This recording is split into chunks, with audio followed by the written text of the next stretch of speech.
Hey guys, we are back with Sector 4 from Conquest 31. So as usual, I'm going to go over the feats and some teams that I'm using in this sector just to kind of get everything done. There is a tiny bit of double dipping we can do here. This one will be a little bit trickier if you don't have your Inquisitors built up, since you do need them if you're planning on doing that feat in the sector, but we'll go over that in a minute. First, though, I do want to say thank you to my patrons. Honestly, I truly do appreciate the support. It is extremely flattering, and I truly am grateful for it. So, let's look at these feats though before we look at the videos here. So, 14 battles with a full squad of Inquisitors.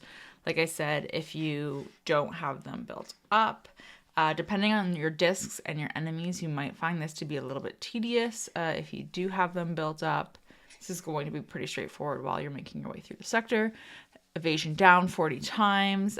You can double dip on this with your Malgus feat if you want to do it that way. But it is pretty easy to get this done, honestly, in one battle if you want to do that as well. And I'll show you that.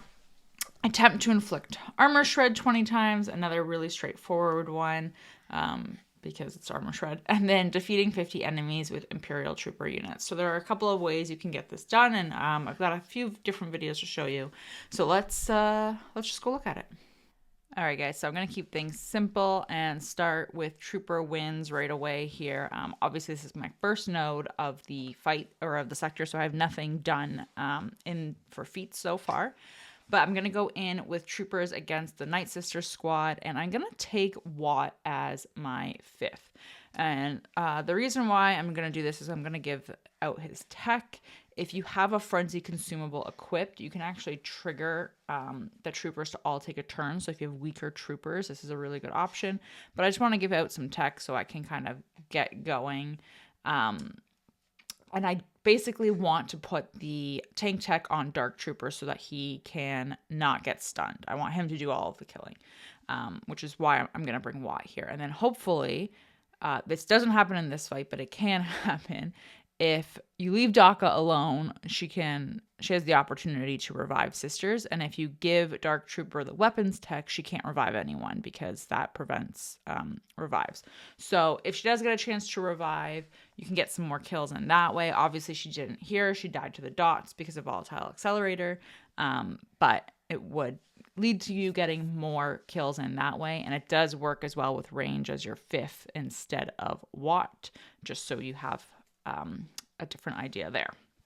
Okay, so let's look at Evasion Down. So this is pretty straightforward. You can do this with quite a few different characters, to be honest. The most obvious one that a lot of people use is a CLS squad because Chupio has it on his basic.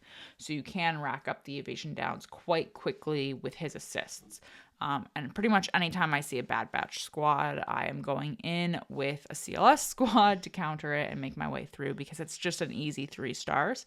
So like I said, Chupio's basic has Evasion Down on it, and because he assists pretty much every single time anyone on the CLS squad takes a turn, you're racking up a lot of Evasion Down that way just with one fight. So it is a quick way to kind of add some to your tally while you're making your way through the sector pretty cleanly too. So really straightforward, and we did get a few with that squad there.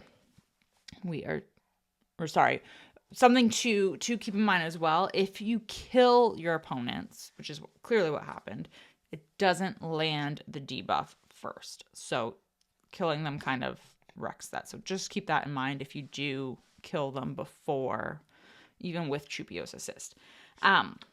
If you do want to get it done, though, in one fight, you can do it against a First Order squad. Kylo Ren Unmasked is essentially just going to time you out here. So if you don't care about timing out and you just want to get all 40 in one fight, you can do that as well. So as you saw, I had 9 when I started this battle. But you can get the entire feat done in one go. So I am going to speed it up because, like I said, this is going to take the full 5 minutes. But you are essentially just going to go through and kill off the entire squad, leaving Kylo Ren as your last enemy standing. And you shouldn't kill him because you just can't chew through him with the way his kit works.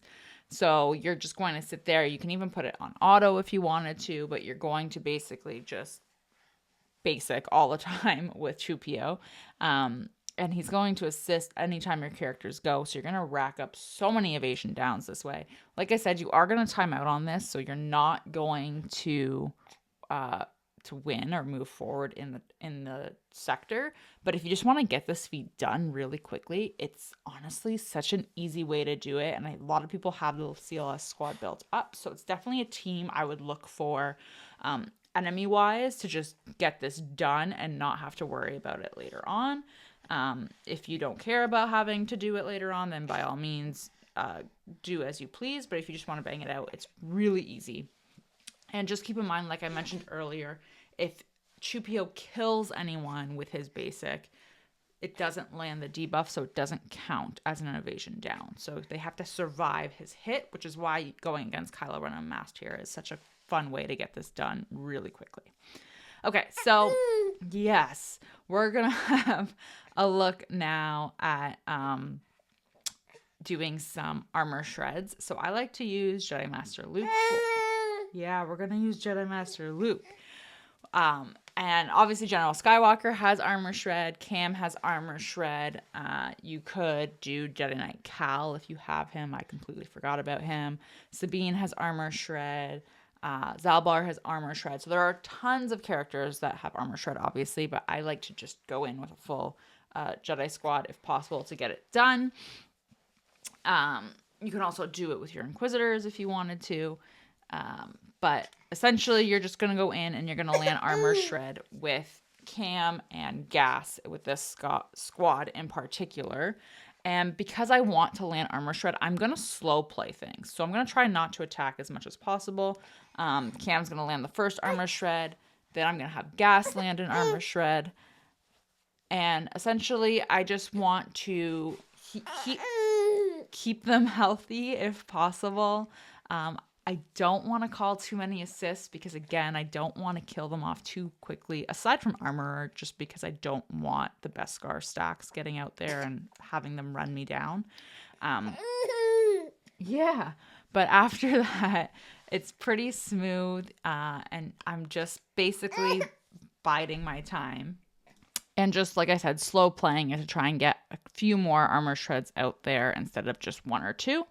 And then that way we can kind of build them up a lot faster than what we may have originally. This squad's decent because Jango's there and you're able to get the revive in from him since you have to kill him twice. So you can kind of work in another one if needed. But that one fight you can see got 4 armor shreds, so it's decent and you can work on it while you're going through the sector. You can also double dip if you wanted to, and instead of bringing in Hermit Yoda, I would bring in Old Ben as another Jedi.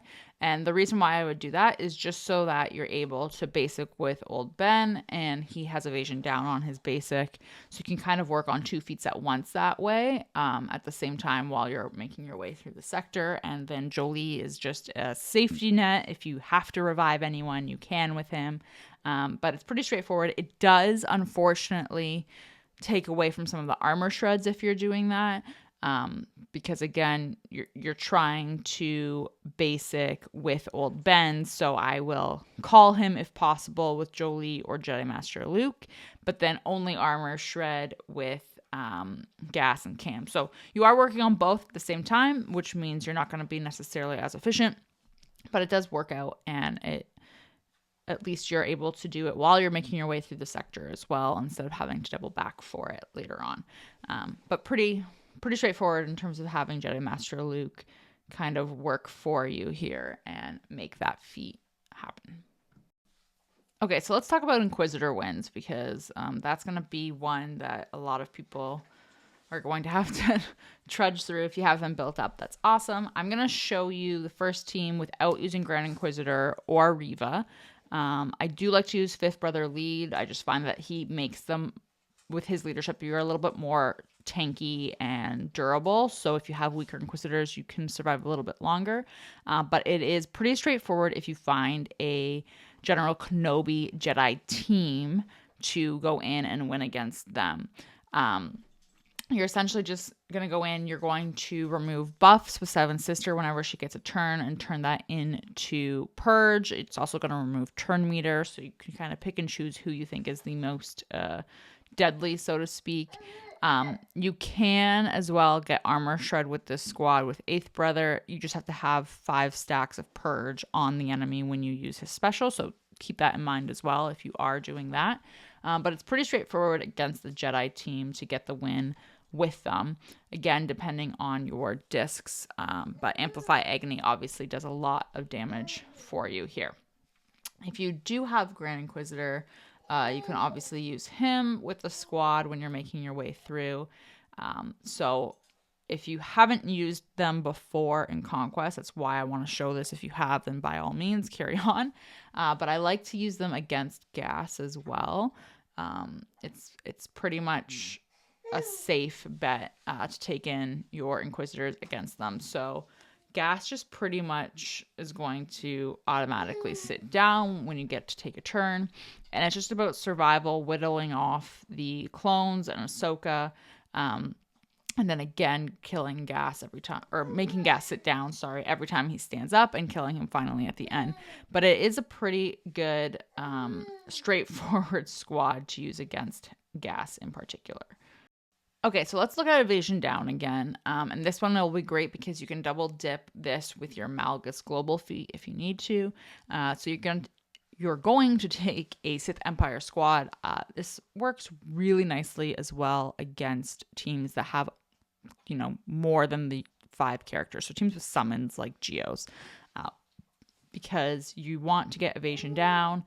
Bastilla obviously has it on her second special. She will inflict Evasion Down on all of the enemies that aren't the primary target plus 1 random other one, because those are the 2 that are going to be inflicted with fear. And then when fear expires, if the enemy survives that long, they also get Evasion Down inflicted on them again. Yes.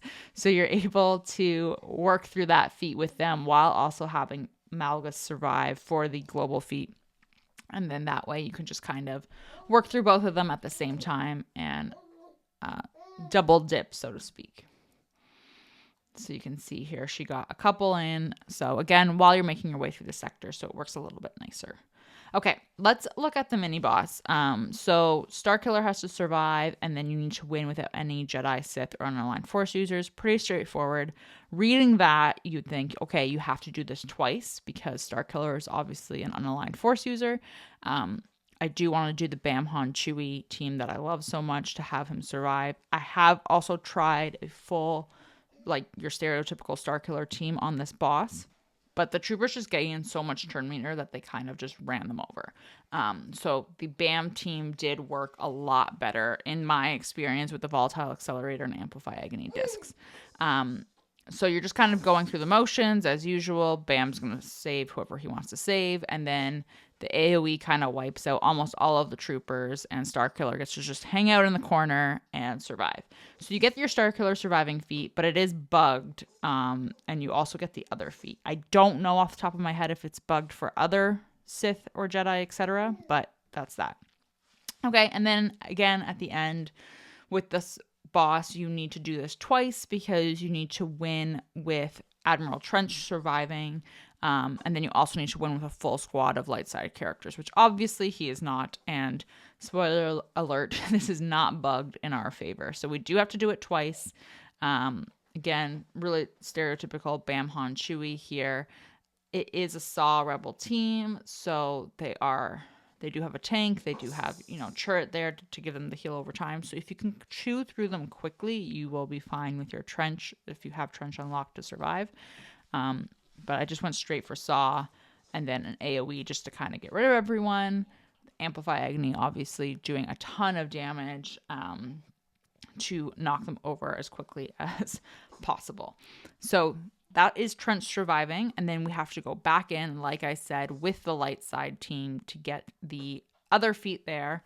And I chose to go with clones. I wanted to try to work on the global feat as well at the same time to just to make it a little bit you know, not having to catch up so many times with the 40 clone battles this way. So Rex 501st is what I was using with Bad Batch Echo. This is on the Professor X account, which is why I went with that makeup in general.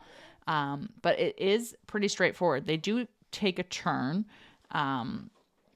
They take a couple of turns, and as long as you can survive like their initial barrage, it's really straightforward. Rex is obviously going to be able to cleanse all of those debuffs off of you, and then Echo can pull everything away, do a ton of damage from Amplify Agony, and you're basically set. You can win this no problem.